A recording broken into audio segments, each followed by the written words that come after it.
नमस्कार दोस्तों, आज आपका एक बार फिर से हमारे चैनल पे बहुत बहुत स्वागत है। दोस्तों, आज हम एक बार और भगवान शंकर के एक नए ज्योतिर्लिंग नागेश्वर ज्योतिर्लिंग की बात करेंगे। दोस्तों, सावन के महीने में भगवान शिव की पूजा की जाती है। शिव के गले में जो नाग बसते हैं वह भी उनके बहुत ही प्रिय हैं तथा भगवान शिव के भक्त भी हैं। भगवान शिव के 12 ज्योतिर्लिंग भिन्न भिन्न जगह पर उपस्थित हैं। उनमें से एक ज्योतिर्लिंग नागेश्वर ज्योतिर्लिंग है, जिसका अर्थ है नागों का ईश्वर अर्थात विष आदि से बचने वाला। आज हम सुप्रसिद्ध नागेश्वर मंदिर के बारे में जानेंगे।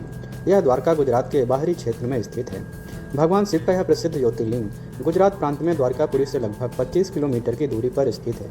पुराणों में इस पवित्र ज्योतिर्लिंग के दर्शन की बड़ी महत्ता बताई गई है और यह भी कहा गया है कि जो श्रद्धा पूर्वक इसकी उत्पत्ति और महत्व की कथा सुनेगा वह सारे पापों से छुटकारा पाकर समस्त सुखों का भोग करेगा। शिव पुराण में बताया गया है कि गुजरात प्रांत में एक सुप्रिय नाम का वैश्य रहता था, जो भगवान शिव का बहुत बड़ा भक्त था। वह भोजन और जल ग्रहण करने से पूर्व तल्लीन होकर भगवान शिव की पूजा और अर्चना करता था।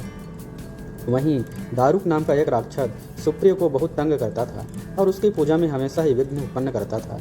एक बार सुप्रिय को दारुक ने उसके मित्रों सहित पकड़कर कैद कर लिया।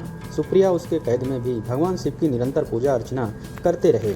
वहीं जब कैदी अवस्था में भी सुप्रिया द्वारा भगवान शिव की पूजा अर्चना की बात दारुक ने सुनी, तब उससे बर्दाश्त नहीं हुआ और वह सुप्रिया को खत्म करने के इरादे से उसके पास गया। दारुक को पास देखकर सुप्रिया डरा नहीं, लेकिन अपने मित्र की चिंता उसे जरूर सताए जा रही थी। उसने भगवान शिव से प्रार्थना की कि वह आकर उसे मित्रों की रक्षा करें। भगवान भक्तों की बात को कैसे टालते। ठीक तभी भगवान शिव वहां प्रकट हुए और सुप्रिया को पाशुपतास्त्र प्रदान कर दारुक राक्षस को खत्म करने को कहा। इस घटना के बाद सुप्रिया अपने जन्म जन्मांतर से मुक्त होकर भगवान शिव के धाम को चले गए और उस स्थान पर नागेश्वर ज्योतिर्लिंग की स्थापना हो गई। नागेश्वर मंदिर सुबह 5 बजे प्रातः आरती के समय खुलता है, जबकि आम जनता के लिए मंदिर 6 बजे खुलता है। सुबह से ही मंदिर के पुजारियों द्वारा कई तरह की पूजा और अभिषेक किए जाते हैं। भक्तों के लिए शाम 4 बजे श्रृंगार दर्शन होता है, जिसके बाद गर्भगृह में प्रवेश बंद हो जाता है। आरती शाम 7 बजे होती है तथा रात 9 बजे मंदिर बंद हो जाता है।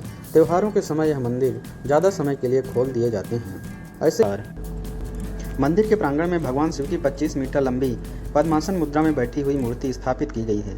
प्रांगण से होते हुए दाईं तरफ सभा मंडप में प्रवेश करने पर नदी की और उसके ठीक सामने स्थापित शिवलिंग के दर्शन होते हैं। यह ज्योतिर्लिंग सभी प्रकार के विषयों से सुरक्षा का प्रतीक है। कहा जाता है कि जो लोग नागेश्वर शिवलिंग से प्रार्थना करते हैं वे विष से मुक्त हो जाते हैं।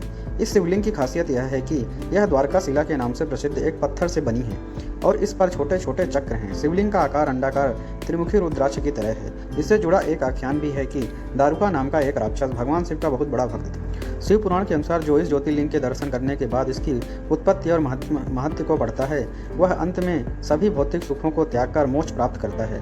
दिलचस्प बात यह है कि यह शिवलिंग दक्षिण मुखी और गोमुगम का मुख पूर्व की ओर है। माना जाता है कि नामदेव नाम का एक भक्त प्रभु के सामने भजन गा रहा था। अन्य भक्तों ने उसे भगवान के सामने से हटकर एक तरफ खड़े होने के लिए कहा। इसके लिए नामदेव ने एक दिशा बताने के लिए कहा जिसमें भगवान मौजूद नहीं है, ताकि वह वहां खड़े हो सके।